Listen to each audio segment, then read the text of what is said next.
All right, before we jump into today's story, I just wanted to say I apologize for the lack of uploads. I'm trying to get on a schedule where I can upload at least like 5 videos a month, but for the last like 3 weeks, I've been feeling really like down and kind of sick. So I'm so sorry about, the lack of videos, and I'll definitely keep making more. And I appreciate all of you guys, and I hope you guys enjoy today's story. Peace. So when I was 13, I was a pretty crazy motherfucker. And because I wanted to be a crazy motherfucker, it ended me up in the mental hospital.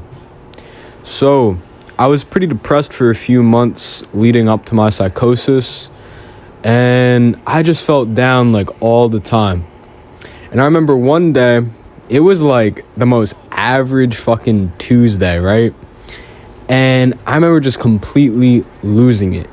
Like, my psychosis just started randomly. I was not taking drugs. I wasn't doing anything like that.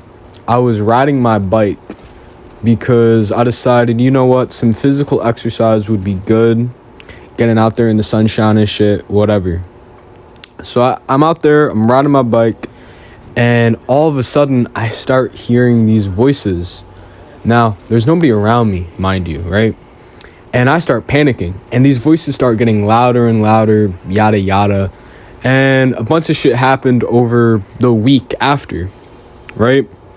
Now, I'm so scared that I decide I'm gonna tell my family. So I tell my family, and obviously they freak the fuck out. They take me to the doctor, and I get myself admitted into a mental hospital for psychosis. Now, being at this hospital was the weirdest shit I've ever experienced in my entire life. I do not recommend. And on my first night there, I met this dude named like Jesus or something. He was Japanese and white. He was pretty tall and he had longish hair, kind of like Jesus. And I remember he told me he was there because he was sniffing cocaine and he OD'd. So to not let himself like completely die, he started yelling. Mind you, he was in the school bathroom when this happened. And yeah, eventually the school called the cops on him. He got taken away, ended up in the hospital. He was there for like 5 days, and obviously this was my first night here. And, my new roommate was chill. I mean, he started venting to me about like this girl, and they started crying. It was kind of weird. And I go to bed, whatever. And I was just so scared because I'm in a hospital. I don't know what my life is going to look like. I've never, been treated for any mental health illness up to this point in my life. And the next morning I wake up, I go to like the dining area place, and immediately I start hearing yelling. Now, when I started hearing this yelling, I immediately knew I fucked up. Like, I fucked up big time. Like, this was not a place I should be at, And I feel like going to the hospital, you be seeing some real crazy people, and then you rethink, am I that crazy? And yeah, that's kind of what I was going through. But this motherfucker started yelling because his roommate, like, stole his underwear. And the roommate came into the dining room place, and he shut the door behind him. And it's like a glass door, like, you can see. And this dude fucking ran at the door. This dude's angry as shit. He's slamming on the fucking door, trying to break it down. And eventually, he gets taken away by, like, the caretaker people or whatever. I knew at this moment that this was going to be a long stay, Like, and I'm probably not going to make any friends here. And the first day, really, that was the only thing that happened. I did some group therapy, whatever. Now, I would say about a week of me being there, just boring shit, getting my papers done, seeing what's wrong with me, getting put on medication, yada, yada. And eventually I do make some friends. Jesus, Chris, and there was this one kid, I think his name was like Steve. And let me tell you about this place. This place was like a behavior facility as well. So as I'm genuinely in fucking psychosis, the people around me are just like addicts. And one kid was there just because he had ADHD. And being around these people obviously is not a good thing when you're in psychosis, because I mean, they're not normal, but they're obviously not like freaking the fuck out 24/7 like I am. I'm tweaking over here. And I remember one day, they made me, like, this hospital made me, like, go to school in the hospital. So I went to school one day, and I come back to my unit, and Chris did, like, group therapy. And same thing with, like, Jesus and shit. And they made, like, these scent, like, package things. And you were not supposed to take them with you or something. But basically, it smelled like mint and other shit like that.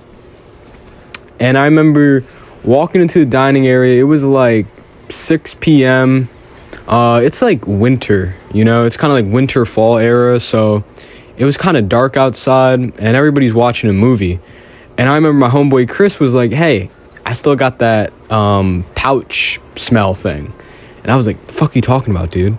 So he brings it out. And for some reason, Jesus decides, hey, let's all fucking huff this. And me being me at this point, I wanted to escape this mental hospital so bad. I was willing to just basically huff like this mint fucking chemical. So here I am with Chris, Jesus, and this kid named Lucas. And we're all just huffing these like chemicals. And I mean, we're just fucking, I'm really fucking sniffing this shit, like trying to get high or something, right? And I kind of felt like buzzed, but I think that was just because my brain cells were dying. The closest thing I could like say this was like doing Duster, like when you do Duster, your brain kind of turns off. Like that's kind of what it was like for me, at least, and for the other people around me. At this point, I'm feeling like a fucking junkie, like I need to huff this shit every second now. And I start just huffing it, when we get back to our little room or whatever.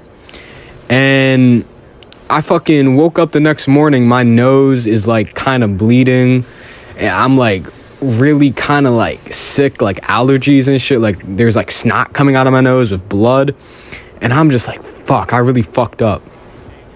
And I just felt kind of retarded. Like, no bullshit, I felt dumb as fuck after that. Like I couldn't think about anything. And I ended up staying at this hospital for like another 2 weeks after this, right? So I stayed for like 3 weeks in total. And I remember fucking Steve or whatever would get like nicotine gum from like the nurse because he used to smoke a lot. And obviously they don't want the kid going through like withdrawal or whatever. And he would like sell his nicotine gum to Chris. And Chris was a schizophrenic.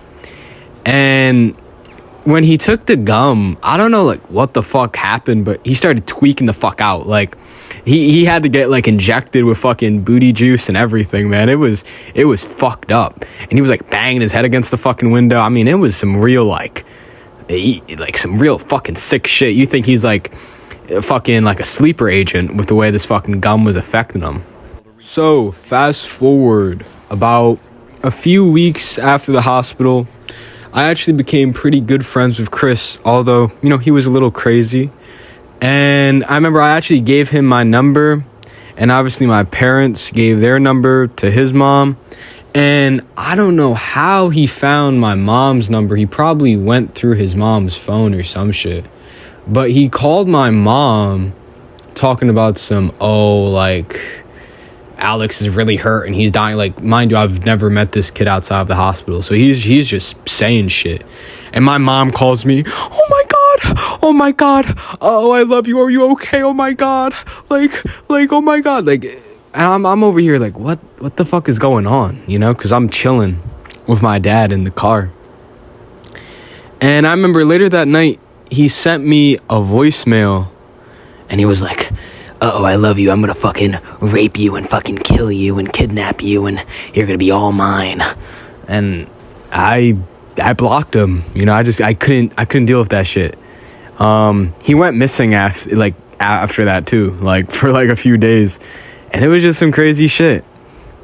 Anyways, I'm a lot older now. I've not been back to a mental hospital, thank fucking Christ, and I never will. Anyways, it's been me. Peace.